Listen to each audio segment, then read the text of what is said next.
ова издание. Пописот ќе се одрази врз политиките на државата во иднина, порача американската амбасадорка Брнс во интервју за Гласот на Америка. Знам како да направам владата да функционира. Председателот Џо Бајден во минатото и денес. Птици со ноќни представи за граѓаните во Калифорнија. Зашто останува збор во продолжение. Останете со нас. Поздрав до сите што не гледаат, јас сум Елена Ѓоргиевска. Почнуваме со ново издание на Newsflash на Гласот на Америка на македонски. Председателот Пендаровски го потпиша указот за законот за попис кој што треба да се спроведе во април годинава. Предходно во интервју за Гласот на Америка, пописот го поздрави американската амбасадорка во Македонија Кейт Брнс. Освен за пописот, таа зборуваше и за ризиците од бугарското вето. Погледнете дел од интервјуто. Соработката меѓу САД и Северна Македонија ќе продолжи со новиот председател Џо Бајден. Американската амбасадорка Кейт Брнс вели дека независно од промените, САД се ангажирани во државата и регионот со децении, особено изминативе неколку години преку поддршката за влез на државата во НАТО и во напорите да се приклучи кон Европската Унија.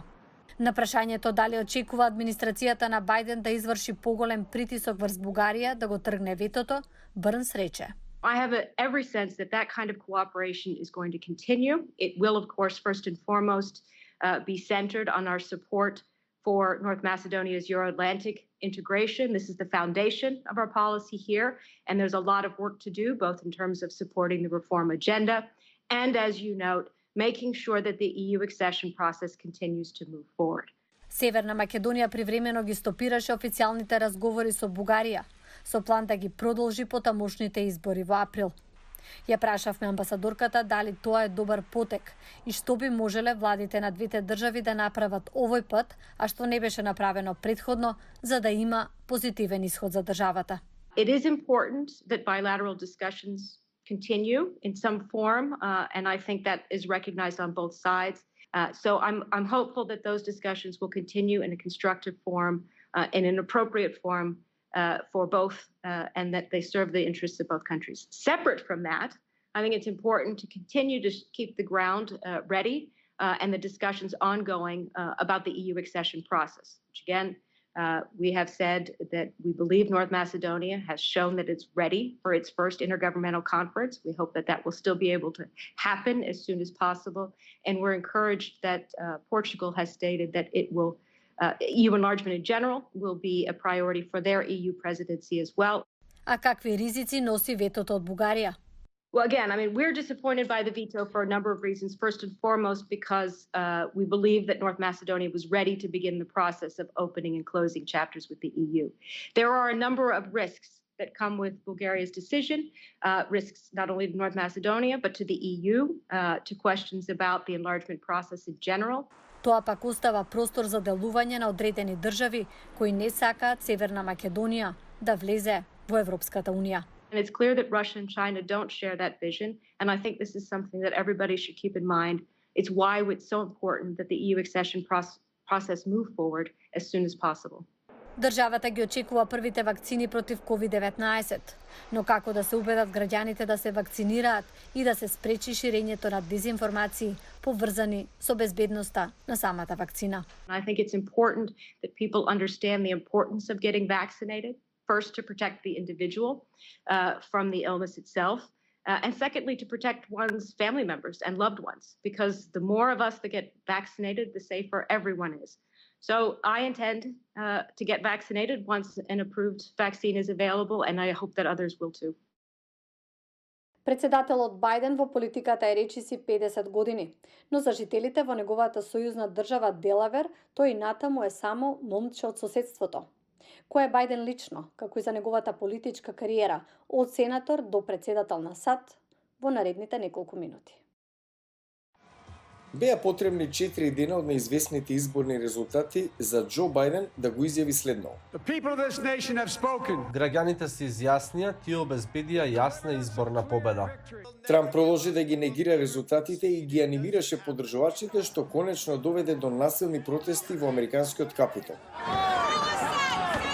Капитолот беше претворен во тврдина. Инаугурација без многу присутни. масовно полициско присуство со над 25.000 членови на националната гарда. Спротивно од Трамп, бизнисмен, пред да ја преземе функцијата, Бајден е искусен политичар. Ќе кажам нешто шокантно. Знам како да направам да функционира владата. Бајден бил на владини функции речиси 50 години. Имаше 2 мандати како подпредседател во владата на Обама. Пред тоа, гласачите во Делавер го избраа 6 пати во Американскиот Сенат. Еден месец по првиот избор, сопругата и ќерката загинале во автомобилска несреќа. Останува сам, со 2 потешко повредени синови. Сенаторот Бајден патува со воз на Амтрак 90 минути од Вашингтон за Делавер секоја ноќ да биде со своите синови. Железничката станица во Вилмингтон е именувано по него. Бајден веќе имал 2 операции на мозокот. Во 2015 кога беше подпредседател, најстариот син Бо почина од рак на мозокот. Со сопругата Джил, професорка, живее во Вилмингтон, град од 70.000 жители во сојузната држава Делавер. Жителите го нарекуваат момче од соседството, кој сака милкшейк и сендвичи со стек и кашкавал. Долгогодишниот пријател Боб Бърт го памети Бајден со неговиот спортски автомобил од 1967. Тој има класична корвета и сака да се вози сам од време на време. Сега, на 78 годишна возраст, најстариот избран председател во историјата на САД се соочува со огромен политички предизвик да ја насочи поделената нација кон иднината. А во Калифорнија, птици со синхронизирани представи на зајди сонце. Погледнете. Паркингот во трговскиот центар Нортгейт во Сан Рафаел, Калифорнија беше многу потивок од почетокот на пандемијата. Но оваа вечер автомобили во голем број влегуваат не за филм, зашто киното е затворено, туку за ретка можност да го видат така нареченото мрморење. Тоа е феномен што од секогаш сум сакала да го видам. Изминатава недела илјадници сколовранци се собраа овде во предвечеријато да летаат во сложени синхронизирани формации. Џуди и Бил Лотер ги гледале птиците од нивната куќа, но сакале да ги видат од поблизу. Во огромен број се, неверојатно. Не знаеме што ќе видиме вечерва. Сакаме да ни биде изненадување. Затоа не гледавме многу видео од ова. Гарги и акшеи прават белешки со слики да го документираат искуството. Ни даде нов начин на гледање на работите околу нас, за да бележиме детали од тоа што го гледаме. Како што заоѓа сонцето, шоуто започнува. Сколовранците се друштвени суштества и во зимските вечери се собираат во големи групи, вели биологот Роџер Харис. Веројатно се како нас, се прашуваат како си, добро, и се синхронизираат. Ке видите можеби 500 птици кои изгледа дека се вртат точно во исто време со брзина на фотографија, всушност една птица ќе сврти и тоа има ефект на бран. Дел од драмата е кога ќе се вмешаат соколи кои се хранат со сколовранци. Кога ќе дојде предатор, јатото се стега, станува погусто. Тоа му отежнува, го збунува предаторот. Но исто така, од себична гледна точка, ако сте во јато, кога има предатор, ќе се обидете да влезете во средината на јатото, наместо да бидете однатвор. Птиците изгледаат како да се забавуваат, исто како и нивната публика на земјата. Доаѓам веќе 4 ноќи поред да го видам ова. Неверојатно. Мислам дека радоста и воодушевувањето за кои сите се тука се навистина добра работа. На сите ни треба вакво нешто за да се чувствуваме подобро. И како што се спушта завесата на крајот на представата, така и сколовранците се спуштаат во шумичката од дрвја на евкалиптус да ја минат ноќта. Од мене толку, со нови информации се гледаме утре повторно. Пријатно.